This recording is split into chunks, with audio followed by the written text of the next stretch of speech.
সালাম আলাইকুম। মানে ইমাম বর্তমান সরকার ইউনূস সাহেব উনি ক্ষমতা বুঝে নেওয়ার পর জাতির উদ্দেশ্যে ভাষণ দিয়েছিলেন। উনি বলেছিলেন আর কোনো মানুষের উপর কোনো হামলা হবে না। উনি বললেন কারো উপরে হামলা হবে না, কিন্তু মানুষ মারা যাচ্ছে। তো এটার ব্যাখ্যাটা কি? আচ্ছা, ব্যাখ্যা কিছু না। দেখেন, আমাদের কথা হলো যে প্রায় 16 বছর একটা সরকার ক্ষমতায় ছিল।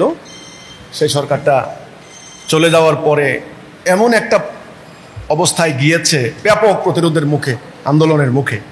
তারা বলছে ষড়যন্ত্র করেছে ইত্যাদি ইত্যাদি। ব্যাখ্যা তো হতেই পারে।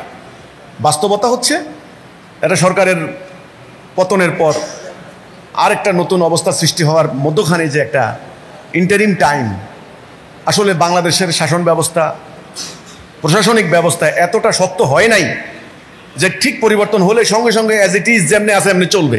এটা কিন্তু হয় নাই। এজন্যে তত্ত্বাবধায়ক সরকারের প্রধান তিনি আশ্বস্ত করেছিলেন, আশাবাদ ব্যক্ত করেছিলেন, জাতিকে আশা দিয়েছিলেন।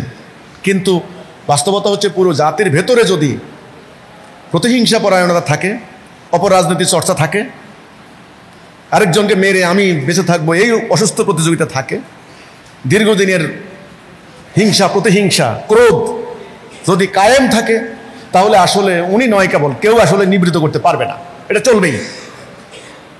এই জন্যে আমাদের কথা হচ্ছে শুধু ব্যক্তি পরিবর্তন নয়, এই পুরো ব্যবস্থার পরিবর্তন করতে হবে, তবে ইনশাল্লাহ সেটা হবে। কথা পরিষ্কার হলো কিনা? আপনার ডক্টর ইউনূস সাহেব উনি আশাবাদ ব্যক্ত করেছেন, আশ্বস্ত করেছেন। যেভাবে খুনাখুনি হচ্ছিল আশ্বস্ত করছিলেন, কিন্তু আপনি বলছেন যে এখনো হচ্ছে। কারণ ওই যে বললাম তো, আমাদের বাংলাদেশের অপরাজনীতি করতে করতে স্বাধীনতার পর থেকেই ধরেন না, এমন কোনো কাঠামো কিন্তু দাঁড়ায় নাই যে আগে সরকার চলে গেছে, পরের সরকার আসছে, কোনো সমস্যা হয় নাই, জনগণ ঠিক মতো কমান্ড পেয়েছে, জনগণের শান্তি শৃঙ্খলা হয়েছে, বিচার প্রক্রিয়া সব ঠিকঠাক মতো আছে। না, এটা হয় নাই। এক সরকার চলে গেলে আরেক সরকার আসতে আসতে মধ্যখানে যে কি হয়, তো এটার আমূল পরিবর্তন করা ছাড়া উনি নয় কেবল, কেউ পারবে না।